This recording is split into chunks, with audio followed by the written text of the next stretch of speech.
తెలుగు రాష్ట్రాల్లో Bengaluru rave party case hot topic గా మారింది. ఈ కేసులో ఎక్కువ మంది తెలుగు సినీ పరిశ్రమకు చెందిన వారే ఉండటంతో టాలీవుడ్ ఇండస్ట్రీలో దీనిపై పెద్ద ఎత్తున చర్చ నడుస్తోంది. ఇటు తెలంగాణ సర్కార్ కూడా బెంగళూరు రేవ్ పార్టీ కేసుపై మరింత ఫోకస్ పెట్టిందనే న్యూస్ హాట్ టాపిక్ అవుతోంది. ఈ క్రమంలోనే టాలీవుడ్ నటుడు నవదీప్ ఈ ఇష్యూపై హాట్ కామెంట్స్ చేశాడు. తన మాటలతో నెట్టింట వైరల్ అవుతున్నాడు.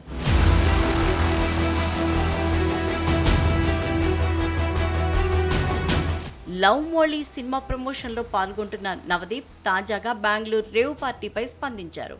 ఈసారి నువ్వు ఫేక్ న్యూస్లో కనిపించడం లేదు అంటూ కొందరు అభిమానులు తనను సోషల్ మీడియాలో ప్రశ్నిస్తున్నారని కామెడీగా చెప్పాడు. చిత్ర పరిశ్రమకు సంబంధించి ఇలా ఏదైనా అంశం సంచలనంగా మారితే మీపై ఆరోపణలు వచ్చేవని, కానీ ఈసారి రాలేదంటూ ఓ విలేకరి ప్రశ్నించగా మంచి జరిగిందని అనుకుంటున్నాను అంటూ ఆన్సర్ ఇచ్చాడు.